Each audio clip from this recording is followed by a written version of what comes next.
La prévention, je crois qu'aujourd'hui, elle est très importante et elle est d'autant plus importante avec tout ce qui se passe. Première chose, réchauffement climatique. Il y a l'antibiorésistance aussi. Puis, il y a l'arrivée de nouveaux virus et de nouvelles bactéries. Dégradation de notre environnement, les pollutions des sols, de l'eau, l'alimentation qui se dégrade.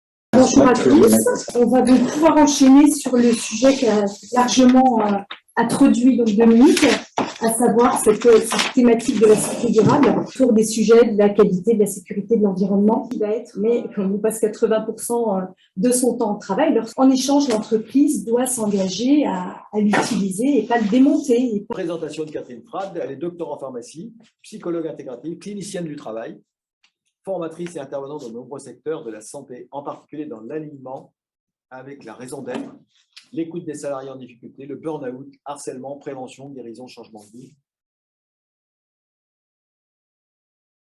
Et bien là, j'étais hallucinée, ça dérive encore plus. Thérapie numérique, psychothérapie digitale, détection, diagnostic, prise en charge des événements traumatiques par des applications mobiles, application digitale de santé mentale, collectif Mental Tech, santé numérique et le métavers. Je sais pas si vous avez vu la pub de Facebook, la géographie, c'est l'univers numérique. Voilà. Et l'OMS a déjà dit qu'en 2030, la maladie la plus importante sur Terre, ce sera la dépression. Ben, on y trouvera. En fait, il y a un boulevard pour la chambre grâce à ça. Il est très content ce jour parce que justement, il aide les gens à retrouver qu'est-ce qui fait qu'ils se réalisent au travail. Il parle de lâcher les menottes en or et je fais ma vie. Les gens qui font un burn-out, c'est les plus performants. En fait. C'est les gens qui n'ont pas lâché. Et c'est parce qu'ils sont pris dans un système qui les broie et qui laisse faire que voilà, les gens qui ne sont pas performants, ils ne sont pas de burn-out. Voilà. Et la troisième chose, alors d'un côté, vous avez travail prescrit par les réels, on va dire que c'est au niveau individuel. Après, on est toujours dans un groupe, parce que ça date quand même de 1951. Hein. Les mots, c'est 7% de la communication. Voilà. Et ensuite, comment on fait pour travailler ensemble? Donc, c'est un outil de développement de l'identité et du lien social, parce que c'est grâce dans le travail, vous êtes avec des gens que vous n'avez pas choisis. Donc, le travail, évidemment que c'est un facteur de lien social et d'appartenance à un groupe. Voilà, donc vous comprenez pourquoi le travail peut faire souffrir. Hein. Il y a le travail, il y a comment je vis le travail, comment je suis en interaction avec les autres par rapport à ce travail que je dois faire, que nous devons faire, comment l'organisation fait. En fait, c'est beaucoup plus que ça. Elle a l'interaction entre plein de dynamiques. Donc, les ressorts de la santé au travail, c'est quoi? Donc là, je ne vais pas reprendre ARL et prescrit. C'est en fait, les gens vont au travail, ils attendent d'avoir une bonne journée. Et c'est quoi la bonne journée? C'est qu'on a eu des émotions positives qui vont générer des comportements positifs et tout ça. Donc, l'idée, c'est d'avoir un équilibre, sachant que quand il y a un déséquilibre, en fait, derrière, il y a un risque psychosocial et on est là pour coopérer. Donc, pour moi, le contrat de subordination, à terme, il est mort. Et d'ailleurs, c'est pour ça les entreprises disent « on n'arrive plus à recruter ». Ben oui, les gens ne veulent pas aller dans ce truc-là. Et ceux qui sont en poste et qui sont en train de faire un burn-out, je dis, les compétences sociales et relationnelles et personnelles, c'est 80% du travail, en fait. Compétences techniques, c'est que 20%. Et le corps, il va beaucoup plus lentement. Et c'est le siège des ressentis, des émotions. Et tout se loge dans le corps. Voilà. En décembre 2013, qui a été faite en Finlande, parce qu'ils ont montré qu'il y a du chaud et du froid qui se dégagent en fonction des émotions, et c'est tout le temps au même endroit. Donc, les émotions se logent dans le corps. Évidemment, elles sont contagieuses. Voilà, donc au niveau biologique, en fait, nos comportements fonctionnent à 95% de façon inconsciente. On rayonne par les neurones miroirs. Le Code du travail dit quand même que le travail doit être adapté à l'homme. À ce jour, on voit bien que c'est l'inverse qui est fait. Se rappeler que le système est toujours plus fort que l'individu. L'objectif final, c'est quoi? C'est on veut avoir raison, on veut être ensemble. Et puis, pour travailler ensemble, on verra, si tu veux, cet après-midi, Dominique, l'histoire des valeurs, de comment on peut travailler ensemble dans la multidisciplinarité. Donc, le burn-out, parce qu'en fait, tout le monde peut intervenir par rapport au burn-out.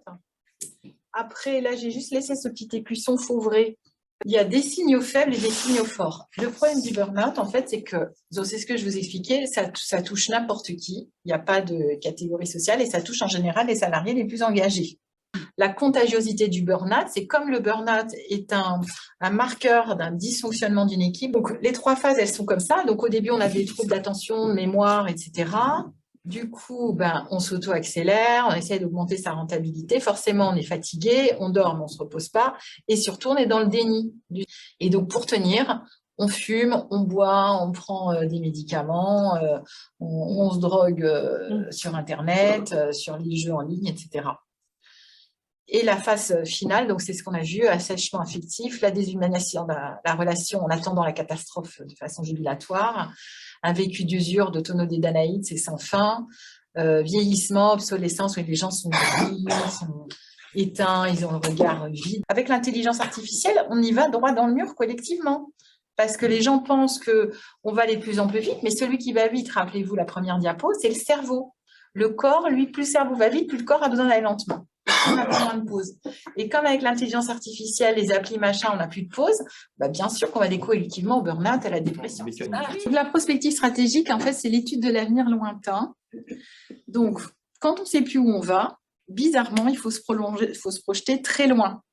Mais je pense qu'au-delà de ça, si on se place dans l'avenir de la santé en France, voire à l'international, il y a beaucoup de choses à faire. Et après, qu'est-ce qu'on veut ? Je pense qu'on est tous d'accord pour dire qu'on doit travailler en multidisciplinarité, que le lien corps, esprit, émotion, énergie, il n'y a personne ici qui remet ça en cause, je pense, et que voilà, on ne peut plus travailler avec des prismes, un petit prisme réduit.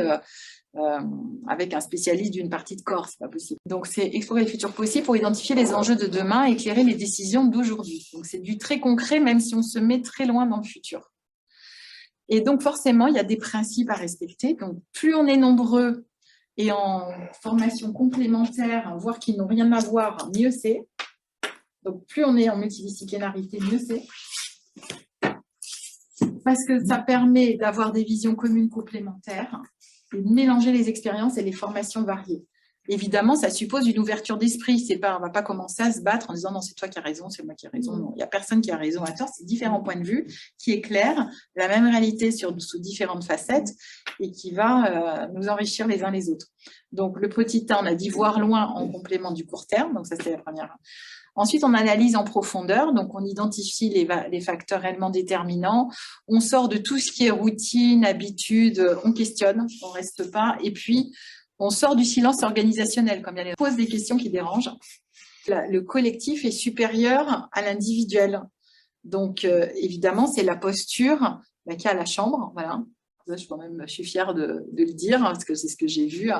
C'est voilà, chacun a son point de vue et chacun nourrit le collectif pour grandir ensemble. 7 clés de fonctionnement, disciplinarité, qui sont en fait les 7 vertus fondamentales de la prospective.